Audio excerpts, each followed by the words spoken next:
안녕하십니까. 전국의 유튜브 독자 여러분, 아프리카TV 시청자 여러분, 매주 화요일 여러분과 국내외 사건을 다루는 김원사건 파일의 김원입니다. 오늘 여러분에게 전하고 싶은 이야기는 두 가지입니다. 하나는 누군가의 노력이 사건을 해결함에 있어서 한 걸음씩 더 다가갈 수 있다는 것과, 그리고 생각보다 그런 분들, 그런 집단이 많다는 점. 두 번째, 마지막에 꼭 기억해 주셨으면 하는 사건이 하나 있습니다. 해서 마지막까지 꼭 함께 시청해 주시고 많은 생각과 의견 남겨주시면 좋겠습니다. 그럼 이야기 시작하겠습니다. 첫 번째, 사건 발생입니다. 때는 지금으로부터 약 3년 조금 넘은 전입니다. 2016년 11월 29일 부산 초량에 소방서에 신고 전화 한 통이 걸려오게 됩니다. 바로 화재 신고였는데요.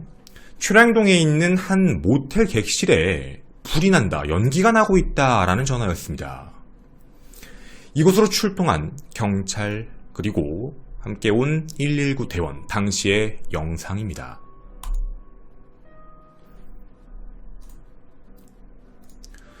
자, 보시는 바와 같이 처음에 진입을 할 때 문이 잠겨 있는 걸 확인해서 강제로 개방을 했더니 그 안에서 하얀 연기가 나오기 시작을 했고, 그 안에 남녀가 쓰러져 있는 것을 발견하게 됩니다. 살아있는 상태였습니다. 긴급히 근처 병원으로 이송해서 치료를 시작하게 됩니다.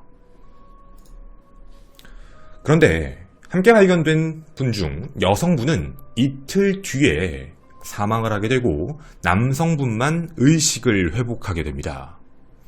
의식을 회복한 남성에게 경찰은 조심스레 질문을 던져야지요.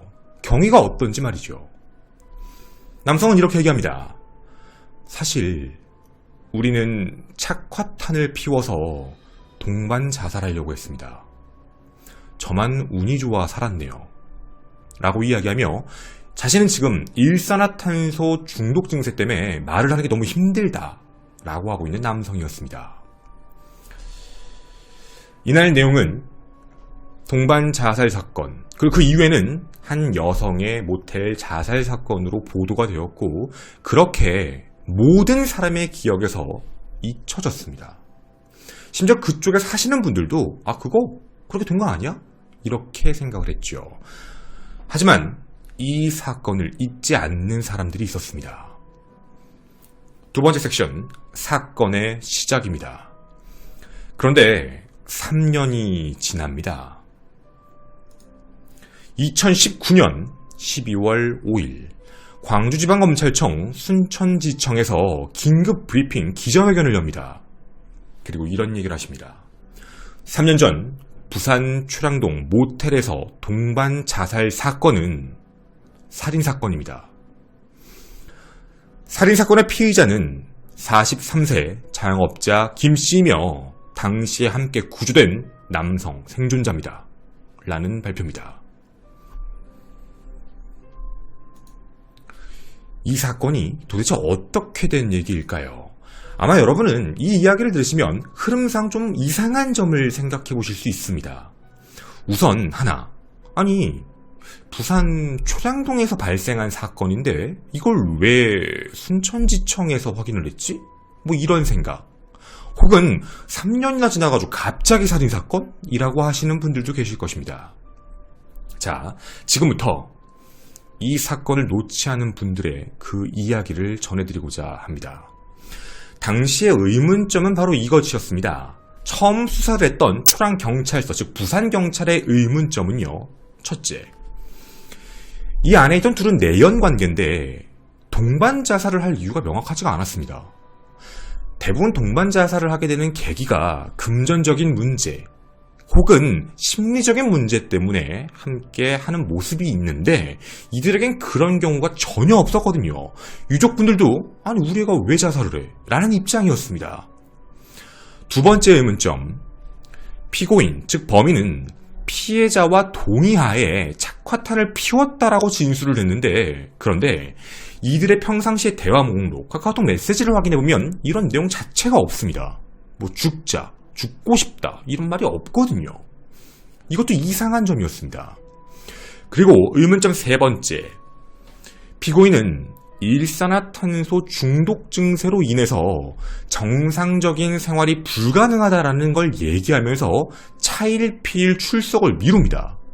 소환조사에 불응하기 시작을 했던 것이죠.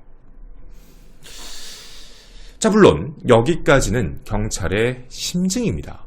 여러분도 여기까지 얘기를 들었을 때 아니 뭐 이거 가지고 사람 잡는 게 되나? 당연히 안 되죠. 이건 심증이니까요. 그런데 결정적인 의심이 있었습니다. 바로 네 번째 사유입니다. 부산경찰의 의문점 네 번째는 부검 결과입니다. 국가수연구원의 법의학 감정 최종 결과가 사망 이후 6개월 뒤에 나왔는데요. 그 이유가 있었습니다.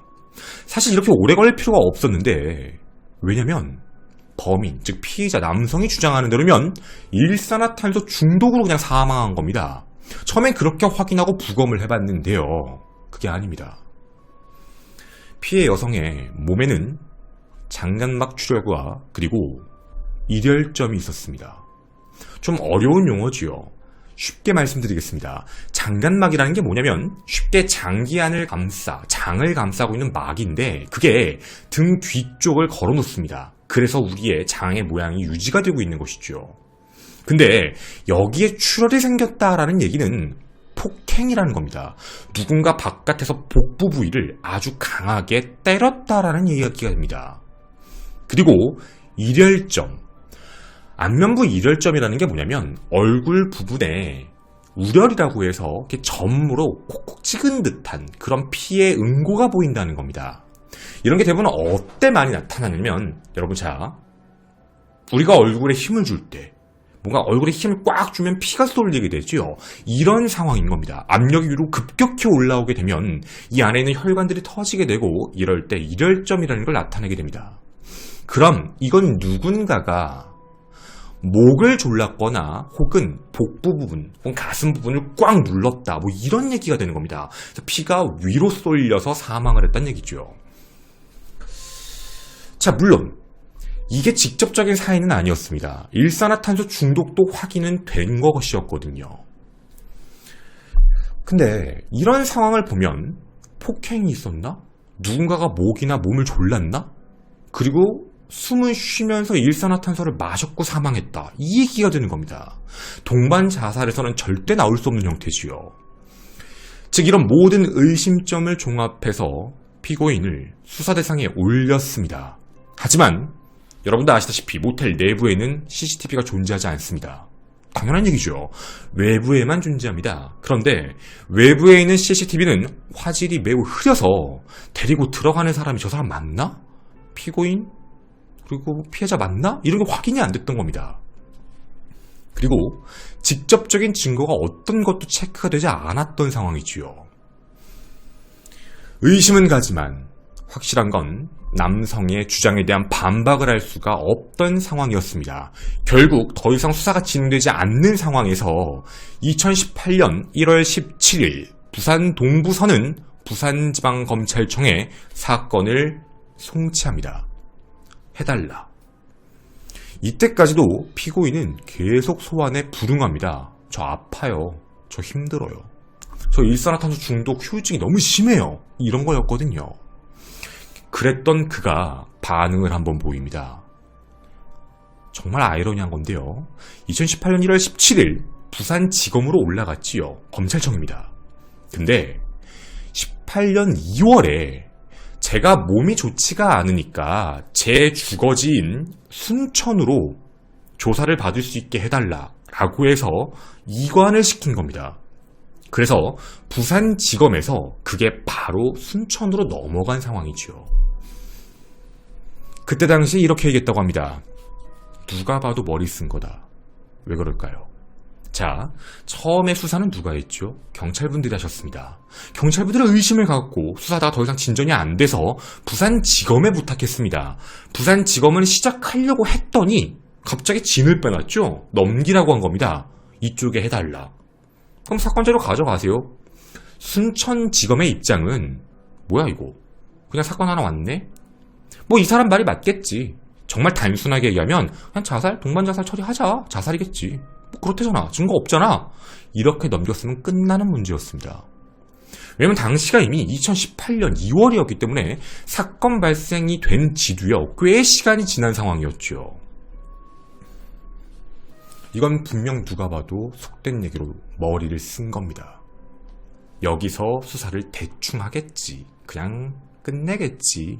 불기소 처분시키겠지. 세 번째 섹션. 헌데 순천지청 검사분들은 한 가지 판단을 합니다. 이 사건 이상하다. 정상적이지 않다. 누군가의 죽음이 명확하지 않다. 의문점이 계속 남는다. 이건 끝까지 찾아봐야 된다. 오세요. 원하는 대로 순천으로 왔으니까 조사받으러 오십시오. 불응합니다. 2019년 9월이었습니다. 순천시청은 전면 재수사에 돌입을 합니다. 부산으로 갑니다. 부산에 가서 사건 발생지 그리고 그때 당시 목격자의 진술 모두 다 다시 확인합니다. 그리고 CCTV 화질에 대한 걸 다시 복원, 좀 더 깨끗하고 선명하게 복원하기 위해 서울까지 파견을 나오십니다. 그리고 서울에 있는 저명한 법의학자에게 가서 이 사건이 자살이냐 타살이냐 이거를 다시 한번 잠을 구합니다. 마지막으로 그 남자, 방심했을 그 남자를 수사합니다. 분명히 조심했었어야 됐죠. 피할 수 없는 증거를 잡습니다. 첫째, 피해자 시신에 나타난 장갑막 추절, 그리고 안면부에 있는 일혈점은 절대로 동반자살, 즉 안에다가 연탄을 피웠을 때 나올 수 있는 증상은 절대 아니다. 이 증상은 피해자가 살아있는 상황에서 누군가에게 폭행을 당했고 그 이후에 목이 졸려 사망한 게 아니라 실신을 했다. 실신 이후에 누군가가 연탄을 피웠고 그걸 흡입하며 사망한 것이다. 법의학적 증거가 나옵니다. 피할 수 없는 증거 두 번째, 모텔 CCTV의 화질을 전부 복원합니다. 그때 당시 기술로 안 됐는데 2019년의 기술로 완전히 복원시켜버립니다. 그리고 찾게 됩니다. 모텔로 들어가는 사람, 그리고 얼마 안 있다가 그 모텔에서 한 여성이 나옵니다. 바로 피해자입니다. 피해자가 나오는데 누가 나와서 끌고 들어갑니다. 그거 바로 범인, 그 남성입니다. 자, 이러면 정황이 어느 정도 맞춰지지요. 그 사람이 얘기한 건 다 거짓말입니다. 함께 동반 자살하려고 했다? 근데 그런 사람이 나가려고 했는데 강제로 끌고 들어간 것까지 확인됐습니다. 그리고 사망했지요. 내부에서 누구의 출입 흔적도 없이 폭행 후 사망입니다. 정황이 명확하지요. 이런 빼도 박도 못한 증거를 들이밀자 구속된 이후에 피고인은 살인하진 않았습니다. 그런데 당시에 폭행한 건 맞아요 라는 걸 인정합니다. 이것도 이상하죠? 동반자살할 사람이 폭행을 했다. 자, 그리고 피할 수 없는 증거 세 번째가 확인됩니다. 포렌식 복원이었죠. 핸드폰에 지운 게 있었습니다. 그 사이에 많은 기술의 발전이 있었던 거죠. 그리고 그 증거를 절대로 버리지 않았던 겁니다. 포렌식 복원을 해본 결과 이들은요, 내연관계가 맞았습니다. 근데 이날 왜 만났냐면 헤어질 준비를 하고 있었습니다. 헤어지려고 했고 그날 만나서 헤어지자라고 했던 건데 그 이후에는 답이 없는 겁니다. 아마 헤어지자란 말에 격분해서 살해한 게 아닌가라는 범행 동기가 나오기 시작한 거죠. 자, 그 다음입니다. 피할 수 없는 증거 네 번째, 발로 뛰는 검찰분들이셨습니다. 저 일산화탄소 흡입해가지고 심각한 뇌손상이 와서 너무 힘듭니다. 정상적인 의사소통도 힘들고 정상적인 생활이 힘듭니다라고 주장한 피고인입니다. 근데요, 검찰분들이 이런 조사를 합니다. 야, 핸드폰 확인해봐봐. 핸드폰이 이 사람 없어요. 이 사람 핸드폰이 없는 겁니다. 진짜 좀 일상생활이 힘든가? 이상한데? 건강보험공단 내역 확인해봐. 의료보험 받은 거. 근데요, 의료보험 받은 기록이 없습니다. 단 한 가지만 제외하고요. 검찰 불응할 때, 소환조사 불응할 때와 그리고 순천지검으로 바꿔주세요 때만 병원에 갔습니다. 그 이외에는 단 한 번도 병원에 간 적이 없죠. 그러면 2018년 2월 이후에도 병원에 간 적은 없습니다. 이상하죠. 정상적 생활을 하는 것 같은데 좀 더 찾아보자. 어떻게 찾으셨냐면 피고인이 타고 다니는 자동차를 확인하게 됩니다. 왜 그랬냐면 피고인의 주민번호 검색을 통해서 벌금 과태료 내역을 확인했고 차량 번호를 확인했고 거기가 어디 있는지를 잠복해서 확인하십니다. 그리고 그 차량에 핸드폰 번호가 붙어있는 걸 확인하셨죠. 다른 사람 명의의 핸드폰입니다. 그리고 그 핸드폰 내역을 조회해본 결과 정확하게 사용기간이 일치됩니다. 그리고 그 핸드폰 내역을 통해 피고인이 SNS 활동한 것까지 전부 확인합니다. 어디서 뭘 먹었다, 어딜 놀러갔다, 뭘 했다, 이것까지 전부 확인한 거죠. 즉 피고인은 거짓말한 겁니다. 자, 그럼 정상적인 사회생활을 모두 했다라는 게 입증도 다 됐지요. 그리고 범행 직후에 자신의 휴대폰을 없애고 다른 사람의 핸드폰을 썼다는 건 누가 봐도 고의적인 행동입니다. 이렇게 기소가 됐고 이 사건이 3년 만에 드디어 세상에 알려진 것이죠. 누군가의 노력, 이렇게 노력하시는 분들 굉장히 많습니다. 그냥 지나갈 수도 있을 문제를 분명히 문제가 있다, 이러신 분들이 더 많으시니까 말이죠. 하지만 말입니다, 아직 남은 문제가 있습니다. 우리가 이 얘기를 듣고 나면 됐네, 끝났네, 구속이다. 아니요, 한 가지 문제가 남습니다. 여러분, 이거 분명 살인사건입니다. 근데 이 살인은 계획일까요? 우발일까요? 아직도 그는 자신의 범행에 대해서 부인하고 있습니다. 첫 번째 문제가 뭐냐면 고의적으로 계획살인을 했다. 그러면 살아있는 사람을 자살로 위장해서 죽일 목적성이 있었다. 즉 실수로 죽인 게 아닌 겁니다. 이 문제가 하나 끼게 되고요. 또 하나의 문제는 치정 문제인 거죠. 헤어지자라고 얘기를 해서 순간적으로 너무 화가 나서 야 같이 죽자 라는 마음으로 우발적인 범행 행동을 한 게 아닌가. 여기에 또 밸런스에 문제가 생기는 겁니다.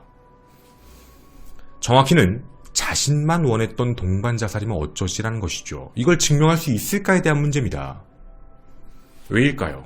자, 여기까지 밝혀진 바로 만약에 우발 범행을 주장하게 되면 만약 범인의 입장입니다. 아니 사실은 만났는데 헤어지자 그래서 너무 화가 나서 그냥 좀 때렸습니다. 기절을 했어요. 그냥 저도 이 사람 없으면 못 살 것 같아서 같이 죽으려고 했습니다. 그래서 피웠습니다. 이 말이 틀릴까요? 이 말이 과연 잘못된 걸까요? 아니요, 여러분. 가능한 얘기입니다. 왜냐면 이 현장에서 문은 잠겨 있었고 남녀가 같이 발견됐습니다. 그리고 남성도, 즉 피고인도 똑같이 일산화탄소를 먹은 상태로 발견됐죠. 이 문제가 아직 남았습니다. 이 사건이 계획일지 아니면 우발일지 그거에 따라 형량은 물론 달라집니다. 누군가의 죽음을 밝히기 위해 마지막까지 노력하시는 분들이다 보니 우리는 열심히 더 응원해드려야 되는 게 아닌가라는 생각입니다. 제가 여러분에게 이 사건을 전달드리면서 우리의 관심 그리고 노력하시는 분들도 많이 계시고 끝까지 파헤치고자 하시는 분들이 더 많다는 걸 알려드리고 싶었습니다. 이런 얘기를 드린 이유가 뭐였냐면 한 가지의 사건이 떠올랐습니다. 여러분은 혹시 잊으신 거 아닙니까? 이 사건 말이죠. 2019년에 발생된 사건입니다. 바로 부천 링거 사망 사건입니다. 간략하게 설명을 드리자면 여기에 보이는 좌측에 있는 사람, 가해자, 피고인 여성입니다. 자신의 남자친구를 불러내서 모텔에서 뭔가 수액을 해주겠다라고 했고 그 안에서 동반 자살을 시도했다. 그리고 자신은 살았다라는 주장의 이야기입니다. 물론 앞뒤가 하나도 안 맞는 얘기들만 나오죠. 그런데 이 사건의 진술과 제가 조금 전에 말씀드린 사건의 이야기가 매우 흡사합니다. 흘러가는 상황이 말이죠. 아직도 순천에서도 그리고 부천에서도 그리고 세상 어느 곳곳에서도 누군가의 억울한 죽음을 밝히기 위해 노력하시는 분들이 매우 많습니다. 어쩌면 우리는 이런 사건들을 하나씩 당시에만 기억하고 놓치고 있는 게 아닐까요? 끝까지 관심을 놓지 않아야 될 그런 사건들입니다. 이렇게 이야기를 하고 있습니다. 저는 편안하게 하려고 한 것입니다. 여러분은 어떻게 생각하십니까? 이들의 진술이 정말 진실일까요? 아니면 자신들의 범죄 행위를 다시 한번 은폐하고 싶어 죽음의 기록을 조작하고 싶어하는 살인마들일까요? 저는 김원 사건 파일의 김원이었습니다. 감사합니다. 뒷이야기로 좀 간단하게 말씀을 드리자면 작년에 부천 링거 사건 유족분들께 자료를 받아서 방송이 진행이 됐습니다. 좀 빨리 진행을 했었고 제가 아마 제 기억으로는 자료를 받아서 준비하고 있을 때쯤에 이제 SBS에서 이제 그 궁금한 이야기 Y라는 데서 먼저 됐고 그 다음 저희가 방송을 하고 유튜브에 업로드가 되고 그 이후에 이제 그것이 알고 싶다라는 프로에서 이제 진행이 된 걸로 알고 있습니다. 근데 저희의 영상이 지금 유튜브에서는 아마 보실 수 없게 돼 있을 거예요. 그게 이제 어느 곳에서 어느 제작사에서 저희가 이제 영상에 대한 거를 그쪽 영상을 쓴 거다라는 걸로 이제 얘기가 돼서 지금 공개가 안 된 건데 사실 그때 당시에 영상은 저희가 유족분들께 받은 거예요. 그거에 대해서 저희가 방송에서도 얘기를 했었고 메일도 지금 주고받은 게 남아있거든요. 근데 제가 그때 당시에 영상을 다시 재업로드 하지 않았던 이유는 그게 제가 할 역할의 전부였다고 생각을 했어요. 이제 유튜브에서도 단기였지만 참 조회수가 이제 높게 찍혔었고 그 이후에 이제 대형 방송국에서 했기 때문에 뭔가 많은 분들에게 잘못하면 뭐 그냥 했던 것도 얘기하거나 혹은 그냥 되게 나쁜 모습으로 비춰져서 사건의 본질이 약간 나쁘게 이해되지 않을까라는 걱정도 좀 있었고요. 그리고 제가 할 역할은 충분히 했다고 생각을 했어요, 당시에. 그래서 이 문제는 다시 영상을 띄우거나 하지 말고 저희가 지금 뭐 고유정 사건도 하고 장대호 사건도 계속 뒤에 거 공판자료 보고 있잖아요. 여러분들한테 뭐 라이브에서만 몇 번 말씀을 드렸는데 사실 공판자료 보면 알려진 건 약간 다른 것도 있다 했던 것처럼 뭐 아닌데 것도 보고 있고요. 다 보고 있어요. 그 재판 결과에 대한 것도 다 봤는데 부천 링거 사건도 지금 현재 2020년 저번 12월 달부터 해가지고 공판이 진행 중입니다. 우리들 기억에 잊혀진 거예요. 기사가 뜨지 않고 그렇게 되고 있는 건데 제가 그때 당시에 영상이 내려가고 나서 이제 좀 유명한 프로그램들이 진행하고 나서 제가 마음을 먹은 건 그 뒷이야기들로서 방송하는 게 맞겠다라고 판단을 해서 저희가 영상을 또 올리지 않은 거예요. 그래서 어쨌든 이제 여러분의 기억에서 또 한 번 더 가져주셨으면 좋겠고 그리고 이 사건에 대해서 잊지 않으셨으면 좋겠습니다. 지금도 물론 이제 저는 이런 부분에 대해서 뭐 예를 들면 뭐 검경분들이 되게 노력을 많이 하십니다 이런 얘기하는 거에 대해서 아니야 라고 하시는 분들을 설득하거나 왜 그러세요 라고 하고 싶지 않아요. 사실 사람은 자신의 경험 자신의 생각 이런 거에 따라서 당연히 얘기할 수밖에 없다고 생각을 합니다. 자기가 느꼈던 경험치로는 나한테는 좀 아니었어 라고 느낄 수도 있죠. 근데 전체적으로 봤을 때는 노력하시고 더 최선을 다해서 이제 억울함이 없게 해주시려고 하는 분들이 더 많다라는 점은 사실 제가 여태까지 봤을 때 저도 이제 그런 방송을 많이 했지만 제가 봤을 때 제 개인적으로는 그랬고 그리고 지금도 백방으로 뛰어다니시는 분들이 되게 많으세요. 그래서 속된 얘기로 뭐 미꾸라지라고 하죠. 그래서 미꾸라지 같은 사람 때문에 전체의 집단 노력하시는 모든 분들이 힘이 빠지지 않으셨으면 좋겠고 그런 분들 덕분에 조금 더 사회가 밝아지고 그리고 사회 정의가 바로 서는 게 아닌가라는 생각입니다. 그래서 힘내셨으면 좋겠고 그리고 많이 응원하고 있고요. 모든 사람을 다 만족시키고 설득시킬 수는 없다고 당연히 뭐 그분들도 아실 거라고 생각을 하지만 어쨌든 묵묵히 보이지 않는 곳에서 이런 노력해 주셔서 정말 진심으로 감사드립니다. 저도 앞으로도 이런 내용에 대한 부분들은 과감 없이 전달을 해드리고 맞는 건 맞고 아닌 건 아니고 이렇게 해서 말씀을 드리도록 하겠습니다. 감사합니다.